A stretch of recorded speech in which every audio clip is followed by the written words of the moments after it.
तो मुख्यमंत्री आवास के बाहर आंदोलन कर रहे सहायक पुलिसकर्मी पहुंच गए। हालांकि अपडेट यह है कि अब वो पीछे हट गए, रंग क्षेत्र बन गया रांची। सहायक पुलिसकर्मियों का प्रदर्शनकारियों पर लाठीचार्ज में कई प्रदर्शनकारी घायल। पुलिस के वाहन में भी तोड़फोड़। झड़प में पुलिस के कई जवान भी घायल। स्थायीकरण की मांग कर रहे सहायक पुलिसकर्मी। पुलिस महानिदेशक के आश्वासन पर भी नहीं माने सहायक पुलिसकर्मी। 1 साल बढ़ाया जाएगा सहायक पुलिसकर्मियों का अनुबंध। आरके मलिक, जो कि हेडक्वार्टर एडीजी हैं, उन्होंने ये बातें कही हैं। पुलिस भर्ती में भी मिलेगा आरक्षण। वेतन भत्ते में 20% की बढ़ोतरी।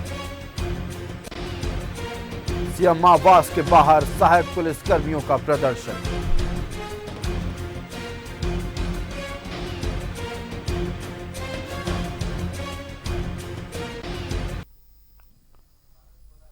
तो ये तस्वीरें देखिए, बैरिकेडिंग तोड़ने के बाद जब सीएम आवास घेराव करने सहायक पुलिसकर्मी आगे बढ़ रहे थे, उस वक्त मजबूरन सुरक्षा कर्मियों को लाठीचार्ज करना पड़ा। और उस वक्त की ये एक्सक्लूसिव तस्वीरें न्यूज़ 11 भारत आप तक पहुंचा रहा है। आपने तस्वीरें देखा, आप समझ चुके होंगे कि सीएम आवास के बाहर मोरहाबादी में इस वक्त क्या माहौल है। लेकिन फिलहाल की जो अपडेट है, सहायक पुलिसकर्मी जो सीएम आवास के बाहर धरने पर बैठे थे, वो वापस लौट चुके हैं। उन्हें आश्वासन मिला है कि सहायक पुलिसकर्मियों का एक प्रतिनिधिमंडल, उन्हें अनुमति मिलेगी, सीएम से मुलाकात होगी, सीएम से इस मुद्दे पर बात होगी।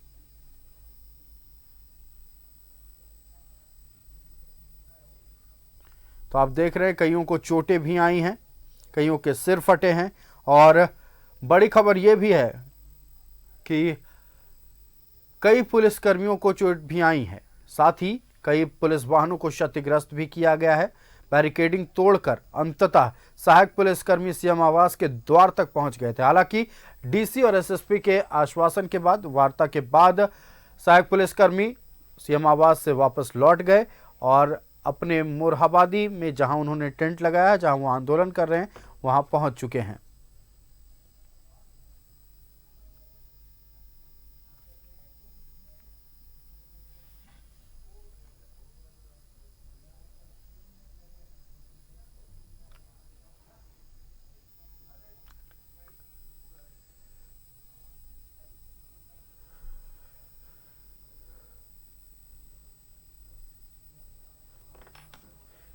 तो हमारे संवाददाता इमरान लगातार ग्राउंड जीरो से हमारे साथ बने हुए। इमरान का हम रुख करेंगे। इमरान, जो हमने तस्वीरें देखी, ये बिल्कुल तस्वीरें जो थी, ये विचलित करने वाली तस्वीरें थी। सहायक पुलिसकर्मियों के सामने पुलिसकर्मी खड़े थे, दोनों ओर से लाठी डंडे चले हैं।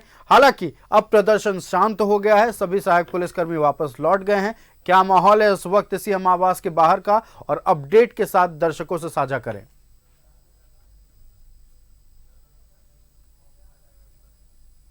आंदोलन के दौरान जो मौजूद पुलिसकर्मी होते हैं, उनकी भिड़ंत जो है वो दूसरे लोगों के साथ होती है। लेकिन इस बार जो है, एक बार फिर से पुलिस की जो टक्कर थी या पुलिस की जो भिड़ंत थी, वो खुद पुलिस के वर्दी में सामने जो खड़े जो सिपाही थे उनके साथ था। क्योंकि जिस तरह से सहायक पुलिसकर्मी जो है पिछले 7 वर्षों से झारखंड के अलग अलग जिलों में, ऐसी अलग अलग जिला बलों में ये लोग अपनी नौकरी देते आ रहे हैं, सेवा देते आ रहे हैं। इसलिए इनको पता था कि पुलिस को किस तरह से जो है वो घेरना है, किस तरह से छकाना है।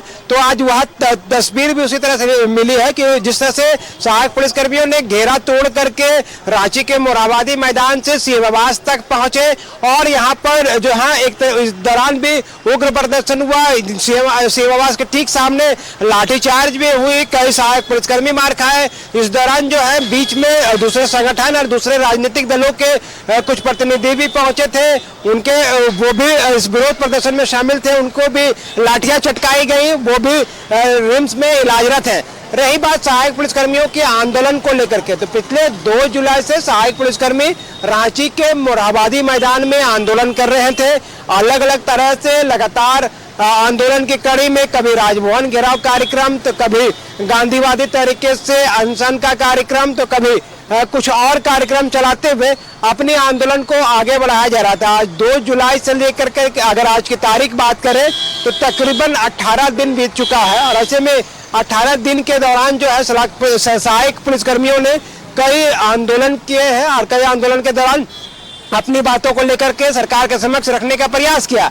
आज सुबह में सरकार के तरफ से एक तरह से कहे तो एक प्रतिनिधि मंडल जिसमें डीजीपी, गृह सचिव, एडीजी सहित कई अधिकारी मौजूद थे, उनके समक्ष जो है और तमाम अपडेट्स दर्शकों तक पहुंचाने के लिए बहुत बहुत धन्यवाद। तो पूरे मसले पर अब अधिकारियों के बयान सामने आने लगे हैं।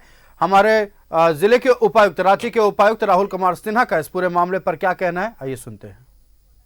कई दिनों से यहाँ धरना प्रदर्शन के आलोक में उनसे कई दौर की वार्ताएं हो रही थीं और जिला प्रशासन के स्तर पर भी वार्ताएं हुई थीं। कल माननीय आयुक्त महोदय तथा माननीय पुलिस महानिरीक्षक महोदय के स्तर पर भी उनके साथ वार्ता हुई और आज सवेरे आदरणीय पुलिस महानिदेशक महोदय तथा आदरणीय गृह सचिव महोदया के स्तर पर भी वार्ताएं हुई और उनकी सारी मांगों पे बहुत विस्तार से उनके प्रतिनिधि मंडल के साथ चर्चाएं हुई।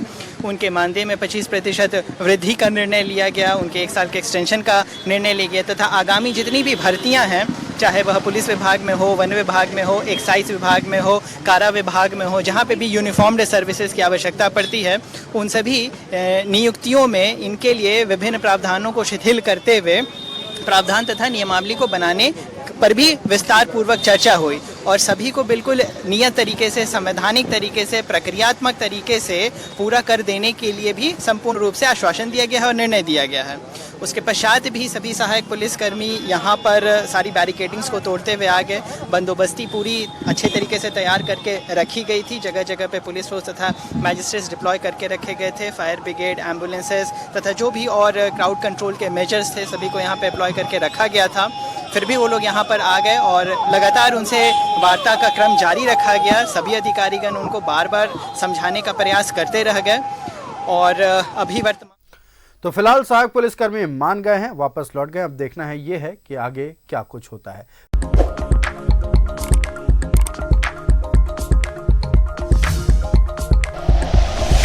Like and share videos, subscribe करें हमारा चैनल और प्रेस करें बेल आइकॉन। News 11 भारत, सच है तो दिखेगा।